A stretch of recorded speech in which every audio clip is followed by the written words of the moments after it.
کبھی کبھی راتوں میں دکھ اور پریشانی کی وجہ سے آپ سو نہیں پاتے. کبھی آپ نے سوچا ہے کہ ایسا کیوں ہوتا ہے؟ ہمیشہ ہر چیز، ہر بات اللہ رب العزت کو بتائیں، اس سے دوستوں کی طرح بات کریں. دل جب بھی تڑپنے لگے تو اس کی طرف بھاگ جائے. جب سب کچھ ناممکن لگے تب اس سے ممکن ہونے کی دعا کریں. جب ضبط کی حدوں کو توڑ کر اشک آنکھوں کے راستے رخسار پر بہنے لگیں تو دونوں ہاتھ خلا میں اٹھائیں اور التجا کریں. جب کبھی زندگی سے ہار جائیں اور جینے کی چاہت دم توڑ دے تو آنکھیں بند کر کے اس کی موجودگی کو محسوس کریں. پھر ہاتھ دھڑکتے ہوئے دل پر رکھیں. ان دھڑکنوں کی سرگوشیوں کا شور سنیں. یوں لگے گا جیسے وہ اسی سینے میں موجود ہے، جیسے وہ ان دھڑکنوں میں لہو کی مانند دوڑ رہا ہے، جیسے وہ پوری روح پہ قابض ہے. پھر سکون بھی ملے گا. زندگی آنکھوں سے نظر آئے گی اور ہونٹوں سے مسکرائے گی. اسے محسوس کرنے میں اتنا سکون ہے تو سوچو جب وہ روبرو آئے گا تو کیا کیفیت ہوگی تمہاری. اللہ رب العزت کو سب کچھ معلوم ہے، وہ سب جاننے والا ہے. تمہیں لگتا ہے کہ جیسے تمہیں کوئی سمجھ نہیں سکتا، کوئی تمہاری تڑپ کو دیکھ نہیں سکتا، مگر اللہ رب العزت تمہیں دیکھتا بھی ہے اور تمہاری ہر تکلیف کو جانتا بھی ہے.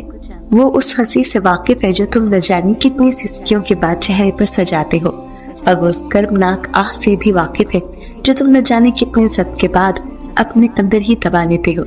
قرآن کریم میں فرمایا گیا ہے کہ اس پر ہر چیز آیا ہے، جو کچھ گزر چکا اور جو کچھ موجود ہے اور جو کچھ آنے والا ہے. تو پھر کیوں سوچتے ہو کہ تمہارے پاس کوئی دوست نہیں؟ تمہارا سب سے بہترین دوست اور ساتھی ہے اللہ، جو تمہیں کبھی تنہا تڑپتے ہوئے نہیں چھوڑتا. قدم قدم پر تمہارا ہمسفر اور ہمدرد بنتا ہے. سب سہاروں سے بہترین سہارا، جس کو کبھی سوال نہیں، جس کا ساتھ لافانی ہے. اگر آپ کو کوئی ہلکی سی چیز افسردہ کر دیتی ہے تو سمجھ لیجئے آپ اپنے سینے میں بہت بھاری چیزیں چھپائے ہوئی ہیں. وہ وقت بدل جاتا ہے جو گھڑیاں بتاتی ہیں، وہ نہیں بدلتا جو دل و دماغ میں رہ جاتا ہے. دنیا کی محبت اور نفسانی خواہشات انسان کو جنت سے دور اور جہنم کے قریب کر دیتی ہیں. آپ کے لیے مشکلات کھڑی کرنے والے لوگ خود بھی سکھ میں نہیں ہوتے. ایک وقت آتا ہے جب سب کچھ آئینے کی طرح صاف نظر آنے لگتا ہے. کون کس جگہ پہ کھڑا ہوتا ہے سب واضح ہو جاتا ہے. نعمت کے معاملے میں اپنے سے کمتر کو دیکھیے، شکر گزار بن جائیں گے، اور مصیبت کے معاملے میں اپنے سے زیادہ مصیبت والے کو دیکھیے، صبر کرنے والے بن جائیں گے. بے شک اللہ تعالیٰ کے ہر کام میں مصلحت اور حکمت ہے. میں نے ایسے بھی لوگ دیکھے ہیں کہ ہر چیز اجڑ جاتی ہے، بالکل کنگال ہو جاتے ہیں، لیکن زبان پر پھر بھی یہی بات ہوتی ہے، اللہ جو کرتا ہے بہتر کرتا ہے. جو انسان الفاظ کی چوٹ برداشت کرنے کی اہلیت نہیں رکھتا وہ اس قابل نہیں کہ کسی کو کسی بھی عمل کی تلقین کر سکے. اگر آپ ناصح راہ پر بننے اور اچھی زندگی گزارنے کی خواہش مند ہیں تو الفاظ کی چوٹ سہنا سیکھیں. جیسے ہر پھول کے ساتھ کانٹے ہوتے ہیں، ایسے ہی ہر انسان کی زندگیوں میں الجھنے، کانٹے اور جگہ جگہ پر مشکلات ہوتی ہیں، جنہیں حل کر کے سہ کر ہی آگے بڑھا جاتا ہے.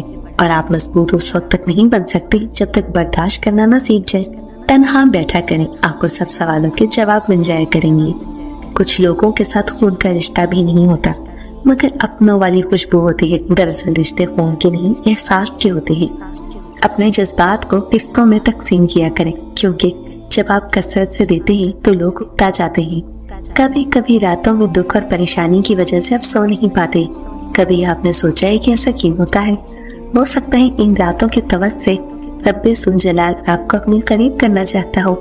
المیہ تو یہ ہے کہ لوگ حقیقی اذیتیں دے کر مصنوعی معافیاں مانگ لیتے ہیں. اللہ رب العزت ہم سے بہت محبت کرتا ہے. وہ ہمیں وہاں سے بچاتا ہے جہاں سے کوئی بھی نہیں بچا سکتا. وہ ہمیں تب سنتا ہے جہاں کوئی بھی نہیں سن سکتا. وہ ہمیں وہاں سے عطا کرتا ہے جہاں سے کوئی بھی عطا نہیں کر سکتا.